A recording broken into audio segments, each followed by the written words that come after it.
सुमित और प्रिया की नई नई शादी हुई थी। प्रिया भी ससुराल में खुद को ठीक से ढाल नहीं पा रही थी और उसका मायका भी पास में था, तो वह हर हफ्ते मायके चली जाती थी। शुरू के कुछ दिन तो सासू माँ को लगा कि अभी नई नई शादी हुई है, कोई बात नहीं, कुछ दिन लगता है ससुराल के अनुसार खुद को ढालने में। लेकिन प्रिया और सुमित सुधरने का नाम ही नहीं ले रहे थे, बल्कि हर 10-15 दिन में प्रिया को मायके जाना ही होता था और साथ में सुमित भी जाता था। फिर 3-4 दिन वहां रहकर प्रिया वापस आती थी और 15 दिन के बाद फिर मायके ही पहुंच जाती थी। शादी के लगभग 6 महीने बीत चुके थे, लेकिन यही हाल बना हुआ था। देखा जाए तो सुमित के माता पिता ने काफी कुछ बर्दाश्त कर रखा था, क्योंकि अगर वह कुछ बोलती या थोड़ी कड़ाई करती तो दुनिया उन्हें ही बदनाम कर देती कि देखो सास ससुर कितने जालिम हैं, बहू के ऊपर कितना अत्याचार कर रहे हैं। इसके बावजूद भी 1-2 बार सुमित की मां ने सुमित और प्रिया से बोला था कि अब प्रिया इस घर की बहू है और उसे अपना ससुराल देखना चाहिए, मायके कभी कभार जाना चाहिए। अब तो काफी वक्त हो गया है शादी को, लेकिन यह बात बोलने के बाद इस बात का बहुत बड़ा बतंगड़ सुमित ने बना दिया था और घर में काफी कलह मचा दिया था। सुमित की मां ने काफी सही शब्दों में सुमित और प्रिया को समझाने की कोशिश की थी, लेकिन वह एक जालिम सास साबित हो गई थी और उन्हें एक जालिम सास साबित करने में उनका बेटा ही सबसे आगे था।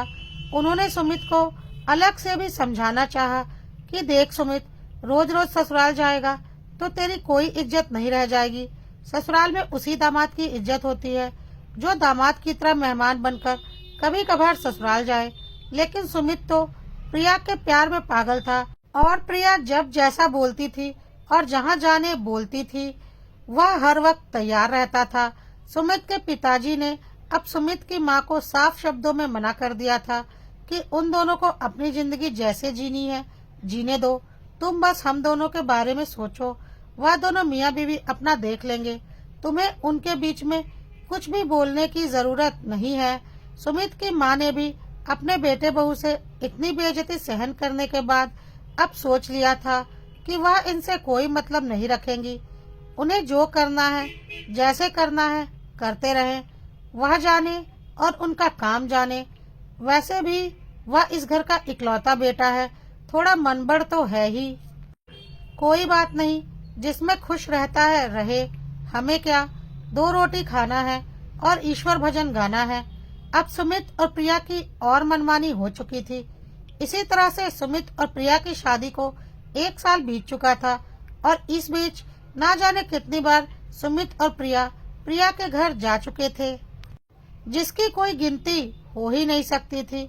एक दिन सुमित अपने ससुराल गया था, लेकिन वह और प्रिया कुछ घंटे बाद ही वहां से अपने घर लौट आए। ऐसा पहली बार हुआ था कि कुछ घंटे में ही सुमित अपने ससुराल से वापस आ जाए। सुमित के मम्मी पापा को कुछ भी समझ में नहीं आ रहा था।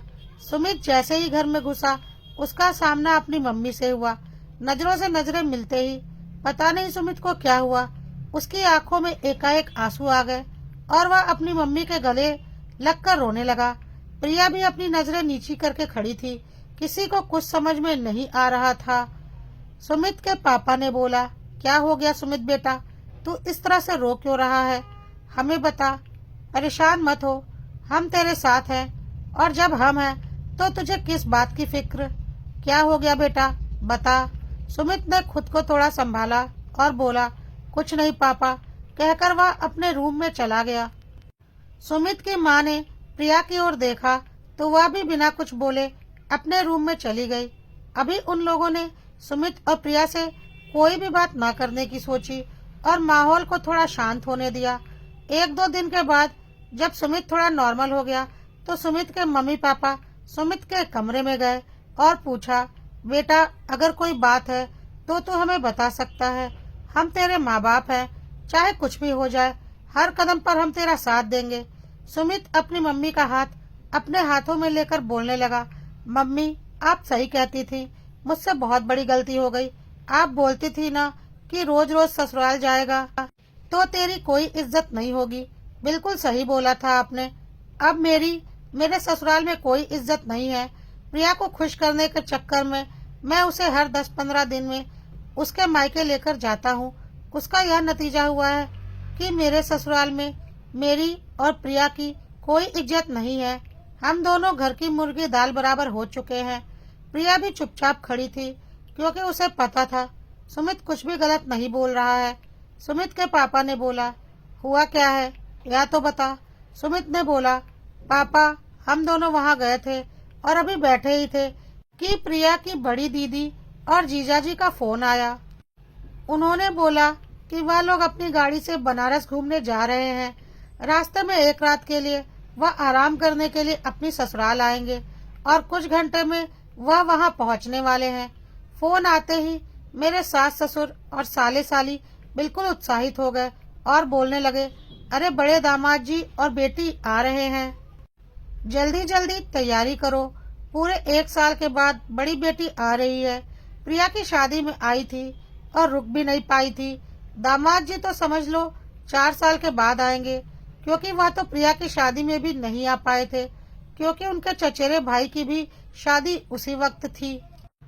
तो वह शादी के दिन 1 घंटे के लिए हमसे मिलकर चले गए थे और हमारी बड़ी बेटी भी शादी के अगले दिन चली गई थी, क्योंकि उसके चचेरे देवर की शादी थी। उनके आने की सूचना मिलते ही घर में तरह तरह के पकवान बनने की तैयारी शुरू होने लगी।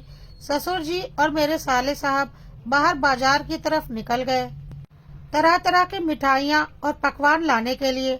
सासू माँ किचन में भिड़ गई थी और मेरी साली साहिबा वह सारे घर के कमरों की बेडशीट और सोफे का कवर वगैरह बदलने लगी और घर को सजाने लगी। यह सब कुछ देखकर मुझे हैरानी हो रही थी कि मेरे लिए तो कभी इतनी तैयारी नहीं की है और मेरे लिए तो कभी खास पकवान नहीं बनाए गए, बल्कि मैं जब भी आता हूँ तो घर में जो कुछ भी बना होता है वही मुझे दे दिया जाता है। कभी नहीं पूछा जाता कि मुझे क्या पसंद है और क्या नहीं, जबकि मेरी सासू माँ खुद ही अपनी बड़ी बेटी को फोन करके पूछ रही थी कि बड़े दामाद जी को खाने में क्या पसंद है, बता दे तो मैं तैयारी कर लेती हूँ। और दीदी भी उधर से बता रही थी, पर प्रिया से तो मम्मी कभी नहीं पूछती। थोड़ी देर के बाद देखा कि एसी रिपेयर करने वाला आया है, क्योंकि जिस कमरे में दीदी और जीजाजी ठहरने वाले थे वहाँ की एसी की कूलिंग सही नहीं थी, तो ससुर जी ने बोल दिया था कि एसी को परफेक्ट कर दो, बड़ी बेटी दामाद को कोई दिक्कत नहीं होनी चाहिए। जबकि मैं जब भी जाता था उस कमरे की एसी उसी हाल में रहती थी, कभी उसे ठीक करवाने की जरूरत नहीं समझी गई। साथ ही साथ ससुर जी ने मुझसे बोल दिया, दामाद जी आप आज उसके बगल वाले कमरे में सो जाइएगा, थोड़ी दिक्कत होगी, उसमें एसी नहीं लगी है, लेकिन क्या करें बड़े दामाद जी बहुत कम आते हैं तो उन्हें कोई दिक्कत ना हो जाए, आप प्लीज एडजस्ट कर लीजिएगा। सुनकर दिल को बहुत चोट लगी, क्योंकि दामाद तो मैं भी था, पर मेरे लिए वह इज्जत मेरे ससुराल वालों के मन में नहीं थी। मेरा मन खराब हो गया और मैं किचन की तरफ पानी पीने के लिए चला गया। वहाँ पर सासू माँ मटर की कचौड़ियाँ बना रही थी। मैंने बोला, सासू माँ मुझे कचौड़ियाँ पसंद नहीं, प्लीज मेरे लिए सादी पूड़ी बना दीजिएगा। तो उन्होंने बोला, अरे दामाद जी यह कचौड़ी तो मैं बड़े दामाद जी के लिए बना रही हूँ, उनकी फेवरेट है, आप एक दिन एडजस्ट कर लीजिए। अब मुझे दूसरा आटा पूरियों के लिए गूंथने का बिल्कुल वक्त नहीं है। अगर आपको कचौड़ियाँ नहीं खानी तो सुबह की बनी हुई रोटियां बच गई हैं, आप उनसे काम चला लीजिएगा। सच बता रहा हूँ पापा, इतनी बेइज्जती महसूस हुई कि मैं बोल नहीं सकता, लेकिन इसमें उनकी गलती नहीं थी। मैं उस घर का दामाद हूँ, पर मैं दामाद की तरह रहा कब हूँ। मैं तो जब तब मुंह उठाकर वहाँ चला जाता हूँ। मैं बिना कुछ बोले किचन से बाहर निकल आया तो देखा साली साहिबा सोफे का कवर, डाइनिंग टेबल पर लगा फूलदान वगैरह चेंज कर रही हैं। मैंने बोला, अरे इसे क्यों हटा रही हो, अच्छा तो लग रहा है। तो साली साहिबा ने बोला, अच्छा तो लग रहा है, लेकिन और अच्छा बनाना है। आखिर बड़े जीजू इतने दिनों के बाद आ रहे हैं। जो इज्जत साली साहिबा के मन में अपने बड़े जीजू के लिए थी, वह मैंने अपने लिए कभी नहीं देखी, अपनी और प्रिया की गलतियों की वजह से। और फिर देखा साली साहिबा नई क्रॉकरी और डिनर सेट निकाल रही हैं। मैंने बोला, यह क्या कर रही हो? तो उसने बोला, बड़े दीदी जीजू आ रहे हैं तो उन्हें पुराने बर्तन में थोड़ी ना सर्व करेंगे, इसलिए यह खास महंगे वाले डिनर सेट और क्रॉकरी निकाल रही हूँ। और मैं कुछ देर पहले पी हुई अपनी चाय की कप की तरफ देख रहा था, जो कि साइड से चटकी हुई भी थी। प्रिया भी यह सब कुछ देख रही थी और मेरी स्थिति भी बहुत अच्छे से समझ रही थी। उसे भी बुरा लग रहा था, क्योंकि उसकी और मेरी ऐसी इज्जत सिर्फ शादी के बाद कुछ दिनों तक हुई थी, क्योंकि हमने काम ही ऐसे किए थे। तब तक बड़े दीदी और जीजाजी आ गए और मेरे ससुराल में सब हमें छोड़कर उनकी तरफ लपक गए। ससुर जी और साले साहब तो बड़े दामाद जी के आगे पीछे कर रहे थे और बैठकर उनसे बातें करने लगे। सासू माँ उनकी आवभगत में लग गईं, जबकि ससुर जी और साले साहब मुझसे बैठकर कभी बात करने के लिए वक्त नहीं निकालते थे। तब तक बड़े जीजाजी ने भी एक ताना मार ही दिया। अरे सुमित बाबू, आप और प्रिया यहीं पर हैं? हाँ, मुझे लगा ही था कि वहाँ जा रहा हूँ तो आपसे और प्रिया से तो मुलाकात हो ही जाएगी, क्योंकि अक्सर आप लोग तो यहाँ आते जाते ही रहते हैं। सुनकर ऐसे लगा जैसे कोई गर्म शीशा मेरे कानों में उड़ेल दिया गया हो। सच में पापा, बहुत बेइज्जती महसूस हुई। मेरा मन बिल्कुल अच्छा नहीं लगने लगा और मैंने प्रिया से बोला, मुझे अभी और इसी वक्त घर जाना है। प्रिया भी यह सब कुछ देखकर अंदर से दुखी थी और उसे समझ में आ चुका था कि शादी के बाद ससुराल ही अपना घर होता है। उसने बोला, हाँ, हम अभी घर चलते हैं। प्रिया ने अपनी माँ से बोला, मम्मी, हम घर जा रहे हैं। लेकिन प्रिया के मम्मी पापा और बहन किसी ने पूछना भी जरूरी नहीं समझा कि हम अचानक घर क्यों जा रहे हैं, और उन्होंने बोल दिया, हाँ ठीक है बेटा, तू निकल जा, मैं जरा बड़े दामाद जी के खाने पीने का देख लेती हूँ। और हाँ, सुमित जी से बोलना कि जरा बगल की दुकान से 2 शगुन का लिफाफा लाकर मुझे दे दें। जाते वक्त बेटी और दामाद को शगुन का लिफाफा तो देना पड़ेगा ना। मैंने पापा से बोला था पर वह लाना भूल गए। बगल में तो दुकान है, सुमित ले आएंगे। सुनकर ऐसा लगा जैसे किसी ने बीच सड़क पर मुझे जूता मारा हो। मैं बिना कुछ बोले अपनी गाड़ी की तरफ बढ़ गया और प्रिया ने बोला, मम्मी, आप शगुन का लिफाफा अपने बेटे से मंगवा लो, आपके छोटे दामाद को वक्त नहीं है। कहकर वह मेरे साथ गाड़ी में बैठ गई। लेकिन इसमें गलती प्रिया के मम्मी पापा की नहीं है, गलती हमारी है। यह बात हम दोनों को समझ में आ चुकी है। इज्जत वहीं होती है जहां हम कभी कभार मेहमान बनकर जाएं। रहने के लिए अपना घर ही अपना होता है। पर यह गलती तो हम कर चुके हैं, लेकिन अब हम इस गलती को सुधार लेंगे। प्रिया ने बोला, मम्मी जी, पापा जी, मुझे माफ कर दीजिए। मैं आप लोगों के साथ मैंने बहुत गलत किया है। शुरू के कुछ दिन तो मुझे कुछ समझ में नहीं आ रहा था और मैं बार बार मायके चली जा रही थी। लेकिन बाद में तो सब कुछ समझते हुए भी मैं मायके जाकर बैठी रहती थी, ताकि ससुराल की जिम्मेदारियों से बची रहूं और सुमित को भी अपने साथ ही रखती थी। लेकिन आज उसका बहुत बड़ा खामियाजा मैंने अपनी और अपने पति की बेइज्जती के रूप में भुगत लिया है।